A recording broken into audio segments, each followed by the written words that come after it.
देख रहे हैं स्कूल तक न्यूज़ चैनल। और आज हमारे साथ इस टॉक शो में जुड़े हुए हैं हमारे प्रिय मैनेजर सुबोध जाजू सर। नमस्कार सर, आपका स्वागत है। नमस्कार, धन्यवाद। तो आज मेरे साथ जुड़े हुए मेरे साथी नमस्ते, मेरा नाम अथर्व शेवाळे है। नमस्ते, मेरा नाम अरिनव भट्ट है। और अन्य दोस्त जिन्होंने हमें स्क्रिप्ट लिखने में मदद की, व्योम भानुशाली और धैर्य जाबिया। तो अब हम शुरू करते हैं। सर, कई बार से देखा गया है कि बड़े बच्चे छोटे बच्चों को मारते हैं या आपस में झगड़ा करते हैं। इस पे स्कूल क्या एक्शन लेती है? देखिए, अगर मान लीजिए कि कुछ बच्चे आपस में झगड़ते हैं या उनमें अनबन होती है, तो अनबन होना या झगड़ना ये थोड़ा सा एक नेचुरल प्रोसेस हो जाता है सभी इंसानों के लिए, छोटे हो या बड़े सब झगड़ते ही रहते हैं। लेकिन अगर ऐसा देखने में आया कि कोई बड़े बच्चे छोटे बच्चों को तंग करते हैं और हमें इसकी जानकारी मिली, तो हम सबसे पहले उसकी इंक्वायरी करते हैं, इंटेंसिटी देखते हैं कि वाकई में इस तरह की कोई घटना हुई है, अगर हुई है तो कितनी बड़ी हुई है, क्या वो निग्लिजिबल है या वो कॉग्निजेबल है। और फिर ऐसे बच्चों को बुलाकर हम वार्निंग देते हैं। वार्निंग के साथ साथ हम उन्हें समझाते भी हैं। इस स्कूल के गेट के अंदर भी कोई भी विद्यार्थी नहीं है, कोई सिक्योरिटी नहीं है, कोई हाउसकीपिंग नहीं है, वो सब टीचर्स हैं। बड़े बच्चे छोटे बच्चों के लिए टीचर होते हैं। तो हम बच्चों को यही समझाने की कोशिश करते हैं कि छोटे बच्चे आपसे सीखते हैं, तो आपको ऐसा रवैया रखना चाहिए कि छोटे बच्चे आपको एक टीचर की तरह रिस्पेक्ट करें। और अगर कोई इस चीज़ को नहीं समझते हैं तो फिर उनके लिए हमें थोड़ा सा डिसिप्लिनरी एक्शन भी लेना पड़ता है। सर, मेरा सवाल है कि अन्य स्कूल में बस एक ही कंप्यूटर लैब है, लेकिन हमारे स्कूल में 3 कंप्यूटर लैब क्यों है? 3 कंप्यूटर लैब? नहीं, हमारे स्कूल में 2 कंप्यूटर लैब है। और जो तीसरा कंप्यूटर लैब आप कह रहे हो, आई गेस वो है लैंग्वेज लैब। देखिए, इंग्लिश लैंग्वेज लैब का रीसेटअप हमने किया है। पहले जो था वो अलग लैब था उसको, लेकिन वो उतना इक्विप नहीं था। अब हमने फर्नीचर रिनोवेट किया है। 2 कंप्यूटर लैब रखने के पीछे का कारण ये है, जैसे कि आप जानते हो, मैंने मेरे पिछले एक स्पीच में भी कहा था एनुअल डे में, कि हम धीरे धीरे एक्सपीरियंशियल लर्निंग की तरफ ज़्यादा बढ़ रहे हैं। कंप्यूटर एक ऐसा विषय है जिसके अंदर में थ्योरी के साथ साथ प्रैक्टिकल बहुत ज़्यादा महत्व रखता है। और यूजुअली ऐसा 50-50% दिया जाता है, लेकिन हम लोग उसको 75-25 करना चाहते हैं। 75% एक्सपीरियंशियल लर्निंग। आप अगर कंप्यूटर लैब 1 में जाकर देखो तो नोटिस बोर्ड पे हमने एक मदर बोर्ड निकाल के लगाया है। ऐसे ही हम लोग क्या कर रहे हैं कि बच्चों को ज़्यादा ज़्यादा प्रैक्टिकल एक्सपीरियंस हो, हार्डवेयर का भी हो, सॉफ्टवेयर का भी हो। भले ही हार्डवेयर आपका पार्ट नहीं है पढ़ाई का, लेकिन हम उसमें भी जो है हार्डवेयर का भी पार्ट आपको सिखाना चाह रहे हैं। तो ज़्यादा पीरियड्स हम ले सके बच्चों के, और थ्योरी के पीरियड ज़्यादातर हम डेडिकेट कर सके प्रैक्टिकल के लिए। इसलिए हमने सोचा कि एक कंप्यूटर लैब काफ़ी नहीं होगा, तो हमने दूसरा कंप्यूटर लैब सेट किया। सर, मेरा आपसे ये सवाल है कि स्कूल में कैंटीन क्यों नहीं है, और अगर है तो उसको लाने वाले हैं क्या? कैंटीन हमारे प्लानिंग में है। देखिए, आरएमडी इंटरनेशनल स्कूल की खासियत ये है कि यहाँ स्पेस की कोई कमी नहीं है, और ना ही स्कूल के मैनेजमेंट की जो विल पावर है उसकी कोई कमी है। They are planning for that. लेकिन स्कूल के अंदर में वो कब लाना है या उसके लिए जो व्यवस्थाएं होती है, इसके कई स्टैट्यूटरी पैरामीटर्स भी होते हैं। तो अभी हम उसके लिए तैयार नहीं है। लेकिन हाँ, क्लाउड कैंटीन के जरिए आप लोगों की जो दिक्कत है, जो जैसे फूड लाने की, टिफिन्स की, इन चीज़ों को दूर करने के लिए हमारी कोशिश है। तो हो सकता है कि हम क्लाउड किचन आपके लिए लेकर आए। सर, आपके होलिस्टिक लर्निंग के क्लासेस में आपने बताया था कि आप भारतीय संस्कृति पे हमें अवगत कराएंगे। पर बच्चों की ये शिकायतें हैं या फिर बच्चों की ये नीड्स है कि वो आप उनको भगवत गीता और उपनिषद जैसे चीज़ों पे उनको ज्ञान दिलाएं।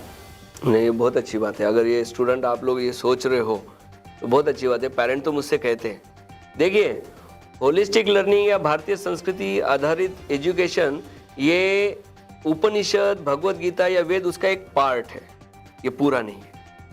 अब भारतीय संस्कृति हम कहते हैं, ठीक है। धर्म का असल अर्थ कर्तव्य से, ड्यूटीज से है। लोगों ने अब उसको रिलीजन जो इंग्लिश है उससे जोड़ दिया गया है। लेकिन मैं अपने क्लासेस में कई चीज़ों के ऊपर चर्चाएं करता हूँ। कभी आपने सुना होगा मैं तिलक के ऊपर चर्चा करता हूँ, या कभी जो है हमारे पास में महिला प्रधान संस्कृति कैसी है, जिसको गलत तरीके से लोगों ने पिताजी का नाम बीच में क्यों लगाया जाता है, इसके ऊपर है। ऐसी कई चीज़ें जो मैं चर्चा करता हूँ। भगवत गीता और उपनिषद, इसके ऊपर हमारा प्लान है कि हम आपको उसके क्लासेस शुरू करें। लेकिन सबसे पहले फोकस है कि आपका डिप्लोमा प्रोग्राम जो है होलिस्टिक लर्निंग के अंदर वो कंप्लीट करें। जैसा स्कूल तक न्यूज़ चैनल, इसमें सभी बच्चों के 3rd लेवल तक हम लेकर आए हैं और हमने इसके लिए कोई चार्ज नहीं किया था आज तक। अब यहाँ से आगे जो उसमें करियर करना चाहते हैं वो शायद चार्जेबल अलग से जाएगा, उनके लिए अलग रास्ते भी खुल जाएंगे करियर के। अदर देन दैट जैसे हम लोगों ने कुछ छोटे बच्चों के लिए जो है सेल्फ डिपेंडेंसी के प्रोग्राम लेकर आए हैं, ट्रैफिक एटिकेट्स के प्रोग्राम लेकर आए हैं। देन खास करके छोटे बच्चों का भी बच्चा चोरी का बड़ा इंटरेस्टिंग टॉपिक हम उनके साथ में खेल रहे हैं और उनको सिखा रहे हैं। तो ऐसी कई चीज़ें हैं जो पहले हम कंप्लीट करना चाहते हैं। देखिए, शास्त्र, धर्म या ज्ञान अनुशासन से आता है और अभी हमारे में वो अनुशासन या वो हम्बलनेस नहीं आया है। हमारे यहाँ पर आज भी बच्चों को अगर बोला जाए कि सेवा करो, आपको झाड़ू पोछा लगाना है, तो बच्चे दूर से भागते डरने लगते। क्यों?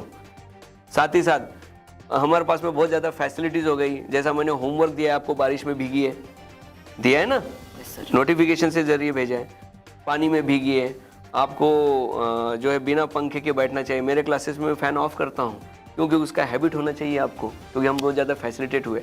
जब तक आपके बॉडी में या आपके माइंड में ये चीज़ें नहीं आती, आपका माइंड कभी भी प्रिपेयर नहीं होगा गहन ज्ञान को लेने के। गहन मीन्स डीप नॉलेज लेने के लिए। और उपनिषद, भगवत गीता ये डीप नॉलेज वाली चीज़ है, तो उसके लिए पहले हम आपको तैयार कर रहे हैं। सो डेफिनेटली भगवत गीता, उपनिषद ये होने वाला है। और एक चीज़ ये इसके माध्यम से मैं बताता हूँ, जो ग्रैंड पेरेंट्स हैं हमारे और जो पेरेंट्स हैं उनके लिए भी हम लोग ये प्रोग्राम चलाने वाले हैं। बहुत जल्दी मैं इस बारे में घोषणा करूंगा, आपको उसके बारे में इंफॉर्मेशन दिवाली के बाद आ जाएगा।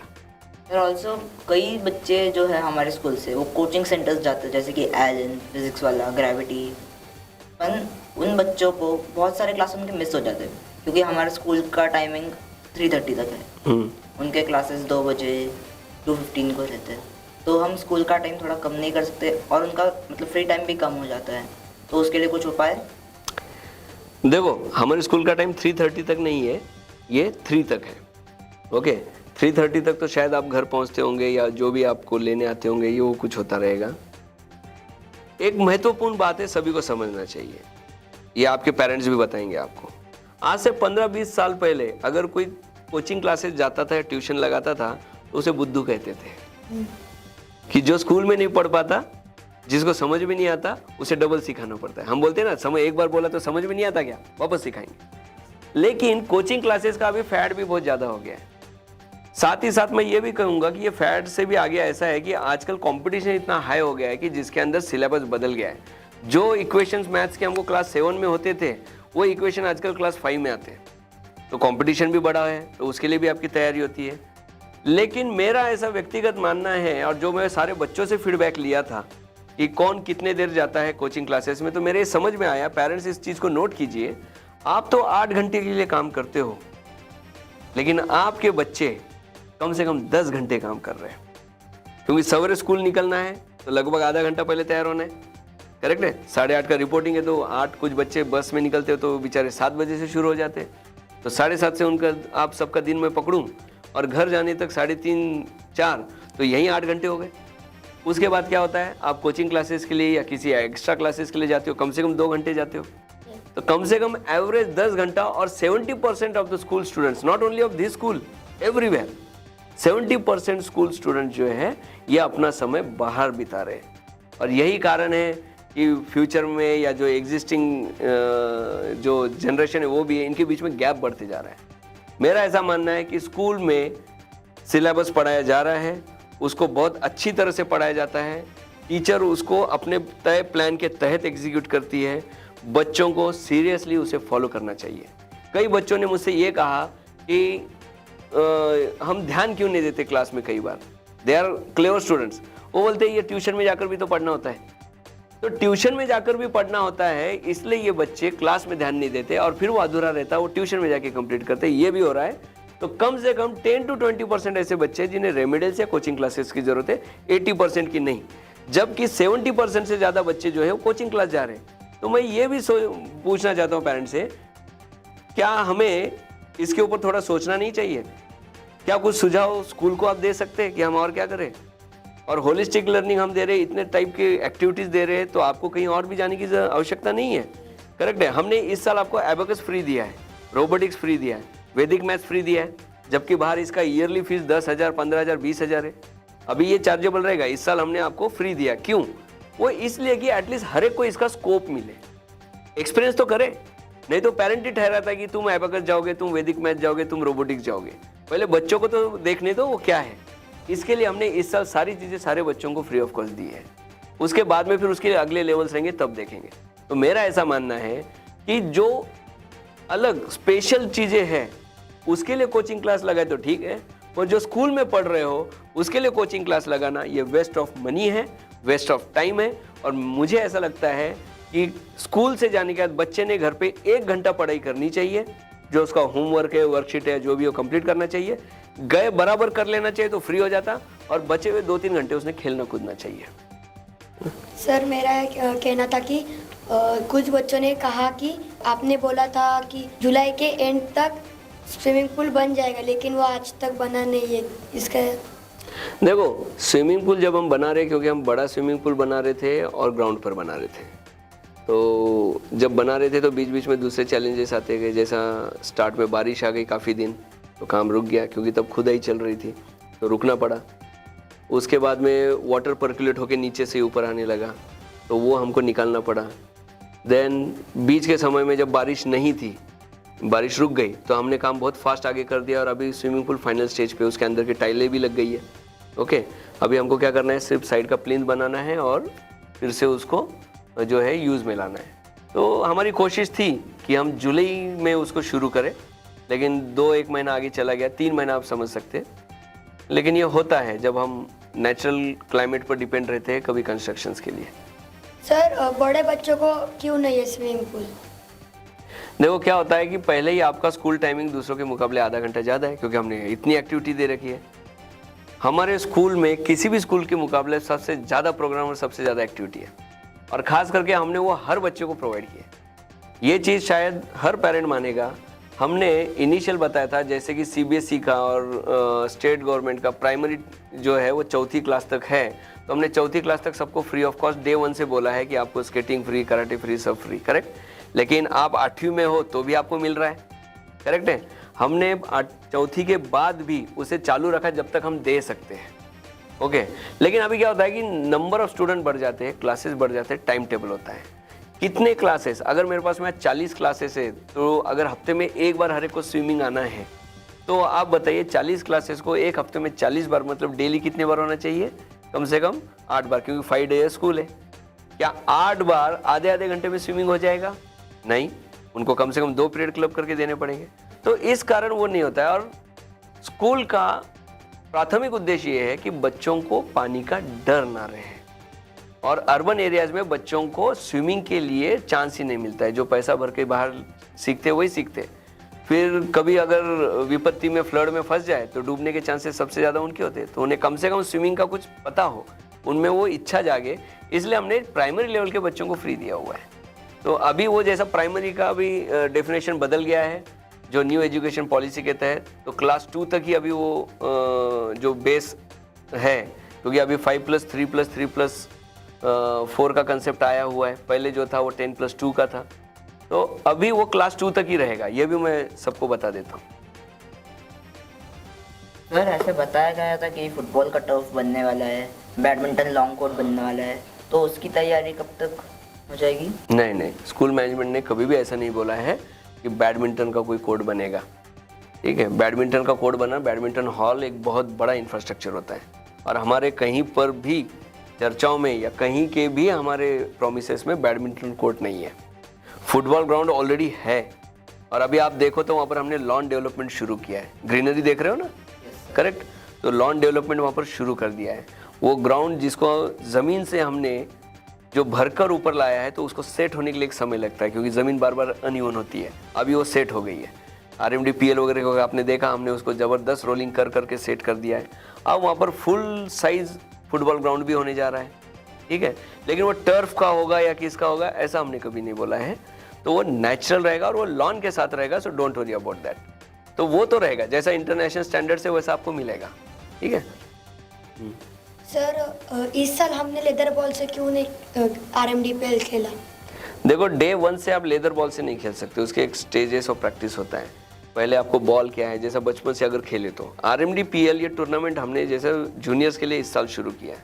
हमने आपको टेनिस बॉल का प्रैक्टिस दिया है, अभी आपको हम सिंथेटिक बॉल का प्रैक्टिस देंगे, थोड़ा हार्ड, जब आपकी ग्रिप और सारी नज़र बैठ जाएगी, क्योंकि लेदर बॉल जो है वो बड़ा ही हार्मफुल होता है।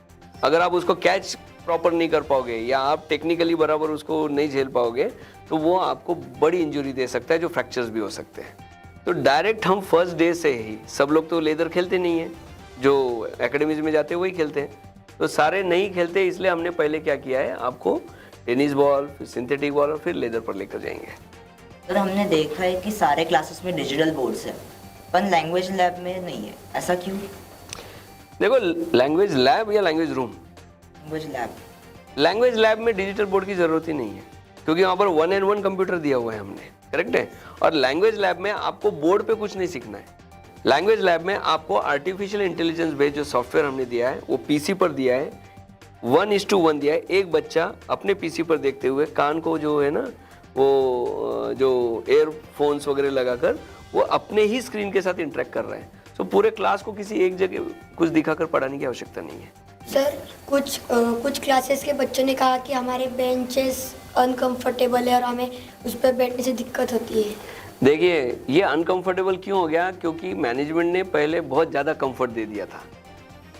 अगर आप देखो कि पहले के जो हमारे बेंचेस थे जो ऊपर के क्लास के बच्चों के लिए थे, 8, 9, 10 जो भी थे, तो वो कॉलेज वाले बेंचेस थे जिसमें एक सेपरेट जो है ना वो परफोरेटेड शीट वाली चेयर, बीच में बड़ा गैप, उसमें वो बैठे हुए। लेकिन इससे क्या हो रहा है कि बच्चे अपने पूरा डिसिप्लिन खो रहे। बैठने का तरीका क्या हो गया, पैर फैला के बैठने लग गए, पीछे ऐसा होकर बैठने लग गए, ऐसे हाथ करके बैठ के बजाने लग गए, बैग्स कहीं डालने लग गए। इसके अलावा एक और क्या चीज़ हो गई कि कई बच्चों को बैक पेन के इश्यूज आए, क्योंकि परफोरेटेड शीट एक लेवल तक थी और उसके अंदर जब वो कर्विकल पोजीशन में बैठ रहे थे तो उसमें उनको बैक पेन के इश्यूज आने शुरू हो गए। तो हमने उसका जब देखा तो फिर हमने सोचा कि जो traditional method of the benches हैं वही हम इनको प्रोवाइड करें, इसलिए हमने आपको फ्लैट बैक वाले बेंचेस दिए जिससे कि आपका सिटिंग पोस्चर सीधा रहे। किसी भी स्कूल में फ्लैट बैक वाले बेंचेस होते हैं, क्यों? ताकि आपका सिटिंग पोस्चर स्ट्रेट रहे। सर और बहुत सारे स्कूल्स में लॉकर्स होते हैं, हमारे स्कूल में ऐसा क्यों नहीं? जैसे आपके क्लास में हमने बहुत बड़े बड़े शेल्फ्स दे रखे हैं, करेक्ट। वो शेल्फ्स के अंदर में आप सारे बुक्स रख सकते हो, करेक्ट। कुछ एक क्लास में हमने ज़रूरत के हिसाब से हर बेंच को बॉक्स दे रखा है जिसको खुद का लॉक वगैरह लगा सकते हैं। तो मेन उद्देश्य ये होता है कि आपकी जो किताबें हैं वो जो आप लाते ले जाते हो वजन कम हो आपके पीठ का, तो उसे स्कूल में रखने का प्रोविज़न हो। तो प्रोविज़न ऑलरेडी स्कूल ने दिया है, हर क्लास में बड़े बड़े शेल्फ्स हैं हमारे यहाँ पर और डोर्स भी लगे हुए हैं उसको, करेक्ट है। और उसको इस्तेमाल भी आप कर रहे हो, आपके बुक्स वहाँ पर रहते हैं, वहीं से आप लेते हो देते हो, करेक्ट है। तो अब इसमें जो है लॉकर का सिस्टम नहीं दे सकते, क्योंकि लॉकर में क्या हो जाता है, अगर सेपरेट कोई लॉकर हो जैसा स्टाफ रूम में दिया जाता है तो उसके चाबियां रखना, उसको यूज़ करना, किसी ने उसको वैसा ही रख दिया, चाबी खो गई, लाना ले जाना, ये क्योंकि चाबियां खोती है बच्चों की, जो बॉक्स बेंचेस के केसेस में बहुत बार हुआ, तो बुक्स कैसे निकालेंगे। तो इसलिए स्कूलों में कबीज होते हैं या शेल्फ्स होते हैं। बॉक्स बेंचेस भी नहीं के बराबर स्कूलों में है, वो हमने एक प्रयोग किया था और दिया था, लेकिन हमने आपके बुक्स रखने के लिए काफ़ी स्टोरेज प्रोवाइड किया है। और स्कूल में नेशनल इंटीग्रिटी प्रोग्राम के तहत हमें चीफ मिनिस्टर एक ही क्यों है, अगर है तो? देखिए, नेशनल इंटीग्रेशन प्रोग्राम जो है वो इंडियन सिस्टम के ऊपर आधारित है। आप बताइए, महाराष्ट्र में कितने चीफ मिनिस्टर है? एक है, एकनाथ शिंदे, बाकी डेप्यूटी चीफ मिनिस्टर, करेक्ट है। चीफ मिनिस्टर एक ही होता है। और क्योंकि ये हमारा प्रोग्राम नेशनल इंटीग्रेशन और सिविक सब्जेक्ट से हमने मैप किया हुआ है, तो अभी तक तो भारतीय संविधान की व्यवस्था के अनुसार किसी भी राज्य का एक ही चीफ मिनिस्टर होता है, इसलिए उसको एक ही चीफ मिनिस्टर है। सर, पर नेशनल इंटीग्रेशन प्रोग्राम में चीफ मिनिस्टर रखने की जरूरत क्या है? देखो, मैं फिर एक बार बोल रहा हूँ, ये भारतीय सिस्टम आधारित प्रोग्राम है। चीफ मिनिस्टर इसलिए रखा गया कि आपको पता चले कि चीफ मिनिस्टर कैसे इलेक्ट होता है हर राज्य, क्योंकि आपके क्लास को हमने राज्य में कन्वर्ट किया है, तो राज्य का एक चीफ मिनिस्टर होना चाहिए जो उसको ड्राइव करे, कंट्रोल करे। साथ ही साथ एक कैबिनेट होती है। अब चीफ मिनिस्टर जैसा टीचर्स ने मिलकर केवल चीफ मिनिस्टर ही नहीं तो दूसरे बच्चों को भी यूज कर इन्वॉल्व करके कैबिनेट्स बनाइए। कोई डिसिप्लिन का मॉनिटर किसको बनाया, मतलब मिनिस्टर बनाया है, कोई जो है बुक्स डिस्ट्रीब्यूट करता है। तो ये हैंड इन हैंड सब एक दूसरे के साथ एक व्यवस्था में काम करे, सिस्टम सीखे और इंटीग्रेशन हो। इंटीग्रेशन मतलब एकात्मता हो, तो इसके लिए प्रोग्राम है। सर मोस्टली पी का जब हम खेलने जाते हैं तो सर हमें बोलते हैं कि तुम ये गेम खेलो और गर्ल्स को अलग गेम देते हैं, ऐसा क्यों? अलग अलग ग्रुप्स को डिवाइड किया जाता है और स्पोर्ट्स में कभी भी मिक्स टीम नहीं होती है, गर्ल्स बॉयज़ की मिक्स टीम नहीं होती है, बराबर। जो होती है जैसा international mix doubles tennis competition होता है, जैसे साइना मिर्जा और हमारे बोपन्ना साथ में खेलते हैं, सॉरी बोपन्ना नहीं, वो जो भी दूसरे लेंडर पेस वगैरह खेलते थे। लेकिन ज़्यादातर टीमें गर्ल्स की अलग होती है, बॉयज़ की अलग होती है, इंटरनेशनल लेवल पर भी होती है, ओलंपिक में भी जाइए अलग अलग होती है, इसलिए उनको अलग खिलाया जाता है, आपको अलग खिलाया जाता है। नहीं सर, उसका क्वेश्चन है ये नहीं था, उसका क्वेश्चन ये था कि गर्ल्स को उनके चॉइस का गेम खेलने देते हैं और बॉयज़ को सिर्फ फुटबॉल, मतलब उनको जो गेम चाहिए वो नहीं देते हैं। देखो रिसोर्सेस पर डिपेंड करता है, चॉइस का नहीं। जैसा गर्ल्स की तो चॉइस या आपकी भी चॉइस कुछ और भी हो सकती है जो गेम खेले। स्कूल में क्या रिसोर्सेस है, कौन से गेम्स अवेलेबल है, जैसे हमारे पास रिसोर्सेस तो बहुत सारे हैं, बैडमिंटन है, फुटबॉल है, क्रिकेट है, टेनिक्वाइट है ना, स्केटिंग है, जो भी है उस पीरियड में उस वक्त कौन सा रिसोर्स अवेलेबल है और क्या प्लान करके लाए हैं टीचर, कौन सा गेम खिलाने के लिए लाए हैं, उस पर निर्भर होता है कि आपको कौन से गेम के लिए स्पेयर किया जाए। सर सब्स्टिट्यूशन पीरियड में हमें इक्विपमेंट्स क्यों अलाउ नहीं करते? हर सब्स्टिट्यूशन पीरियड जो है वो स्पोर्ट्स के लिए डेडिकेट नहीं किया जा सकता। सब्स्टिट्यूशन जो होता है ये कभी आपका क्लास वर्क कंप्लीशन के लिए होता है, कभी आपको जो है वो जनरल डिस्कशंस के लिए हो सकता है, होलिस्टिक लर्निंग के लिए हो सकता है, या आपका कोई और क्लास वर्क, होमवर्क या कोई और सब्जेक्ट का सिलेबस बच गया उसके लिए हो सकता है। तो हर इसको हम लोग स्पोर्ट्स का जो है ना पीरियड नहीं बना सकते। सर मुझे एक क्वेश्चन पूछना था कि सब्स्टिट्यूशन पीरियड में हमें होलिस्टिक लर्निंग क्यों नहीं लिया जाता? मतलब हर एक सब्स्टिट्यूशन पीरियड में कौन सा तो एक मैम आके हमारा कुछ अलग ले सकती है ना। देखिए वही मैं बता रहा हूँ कि जो टीचर है उनके अपने सब्जेक्ट टॉपिक क्लासेस फिक्स होते हैं, करेक्ट है। अगर मान लो सब्स्टिट्यूशन है तो पहली कोशिश ये होती है कि अगर मान लीजिए कि वो इंग्लिश सब्जेक्ट का सब्स्टिट्यूशन है तो उसमें इंग्लिश का ही क्लास वर्क कंप्लीट हो, पहला वो प्रेफरेंस होता है। मान लीजिए कि चलिए उसमें वो नहीं है, वो सब कंप्लीट है, बच्चों को कुछ और कराना है, तो जो टीचर है उन पर डिपेंड करता है। जैसे चाइल्ड काउंसलर आएंगे तो वो आपका ब्रेनस्टॉर्मिंग सेशन लेंगे, मैं आ गया तो मैं आपको होलिस्टिक के अलग अलग मेरे तो कई टाइप के टॉपिक्स हैं, मैं आपके साथ चर्चा करता हूँ या आपको ग्राउंड पर भी ले जा सकता हूँ। स्पोर्ट्स वाले आएंगे तो स्पोर्ट्स वाले टीचर्स आपको स्पोर्ट्स के लिए ले जा सकते हैं। तो ये डिफाइंड नहीं होता, ठीक है। जो जिस चीज़ का एक्सपर्ट है या जो जिस बताया गया जिसको जो करना है तो वो वही करवाता है। सर आप एग्रीकल्चर और फार्मिंग बेस्ड भी एक टॉपिक लेने वाले थे, तो आपने वो इम्प्लीमेंट किया नहीं गया है? देखो हमने फर्स्ट ईयर उसको इम्प्लीमेंट भी किया। जैसा हमारे पास में सॉइल टेस्टिंग किट्स है जो ओरिजिनल लेबोरेटरीज में होते हैं, ऐसे 2 किट्स हैं। और अगर याद हो आपको तो नहीं, लेकिन जो दूसरे क्लासेस हैं हमने उनको पीछे फार्म में भी लेकर गए थे। इवन सामने हमने फार्मिंग किया, वेजिटेबल्स ग्रो किए, पेरेंट्स को ही वो वेजिटेबल्स हमने मार्केट से सस्ती कीमत में भी बेचे, उसका मेहनताना बच्चों को भी दिया हमने, करेक्ट है। लेकिन अभी क्या है कि हमने ग्राउंड डेवलप किया और सामने का जो लैंड था वो हमने एबोलिश कर दिया, ठीक है। अभी हमारा जो फार्म लैंड है वो बहुत बड़ा है, उधर ले जाने का हमारा प्लान है, पर अभी आपके ओवरऑल प्रोग्राम और टाइम टेबल में बैठ नहीं रहा है। तो हो सकता है कि हम एग्रीकल्चर डिप्लोमा का जो प्रोग्राम है वो आफ्टर स्कूल में लेकर आए। सर मतलब सैटरडे संडे को आप कुछ एक्स्ट्रा क्लासेस जैसे होलिस्टिक लर्निंग और एग्रीकल्चर बेस्ड एनवायरनमेंट रख सकते हैं? यस बिल्कुल। सैटरडे संडे को जैसा हम स्पोर्ट्स एकेडमी भी शुरू कर रहे हैं, इसके साथ साथ में कई और भी चीज़ें कर रहे हैं जिसमें सारी डेवलपमेंट्स आएंगे। उसमें आपका स्कूल तक न्यूज़ चैनल का भी आएगा, आपको जैसे जर्नलिज्म का सब्जेक्ट आया, फार्मिंग का सब्जेक्ट आया, आपको इवन डांस, क्लासिकल डांस किसी को करना है या इंस्ट्रूमेंटल करना है वो भी आ गया। तो ये सारी चीज़ें इन स्कूल होने वाली है सैटरडे संडेज को। यस सर और जेडपी के लिए एक्स्ट्रा प्रैक्टिस और क्लासेस वो तो ऑलरेडी होते हैं, वो तो आफ्टर स्कूल भी रुकते हैं बच्चे खेलने के लिए। सर उसके लिए आप कुछ एक्स्ट्रा जानकारी इन्फॉर्मेशन दे सकते हैं पेरेंट्स को? किस संदर्भ में? मतलब उनके बच्चे कैसे कैसे रहते, थियोरी क्लासेस और प्रैक्टिस सेशंस रहते हैं कुछ, तो आप स्पोर्ट्स के लिए अवगत कर सकते हैं उसके बारे में? देखिए पेरेंट्स को स्पोर्ट्स के मामले में और पूरा सिलेबस पेरेंट्स को अवगत है, क्योंकि हम सिलेबस सारा देते हैं जैसे प्लानर देते हैं, so they are aware of that. तो देखिए स्पोर्ट्स में जो है यूजुअली कोई थ्योरी पेपर नहीं लेता। इस साल से हमने थ्योरी पेपर शुरू कर दिया है। क्यों किया है? क्योंकि देखा गया है कि बच्चे या इवन स्पोर्ट्स टीचर्स ये सब लोग गेम्स में बहुत अच्छे हैं, पर टेक्निकली ग्राउंड का साइज क्या होना चाहिए, उसका मार्किंग कैसा करते हैं, टीम के रूल्स रेगुलेशन क्या होते हैं, किसी को पता ही नहीं है। और जब आपको ग्राउंड का मार्किंग नहीं पता, टीम के रूल रेगुलेशन नहीं पता, कईयों को तो कितने खिलाड़ी होते हैं वो नहीं पता, तो आप किसी गेम में कैसे एक्सपर्ट हो सकते हो। तो ये चीज़ आपको सीखना बहुत आवश्यक है। और सिखाने के बाद सब सुन लेते पर याद नहीं रखते, इसलिए इवैल्यूएशन, कंफर्मेशन और लर्निंग आउटकम के लिए हमने उसका भी थ्योरी पेपर रखा है। सर मतलब ये कब कब होगा, हाफ ईयरली और ईयरली? यस, दोनों बार होगा, फर्स्ट टर्म सेकंड टर्म। उसका प्रिपरेशन हमें खुद करना है या सर हमें? आपको सब कुछ सिखाया जाता है, प्रिपरेशन बाद में आपको करना है। ओके, धन्यवाद सर। धन्यवाद सर हमारे शो में आने के लिए। धन्यवाद।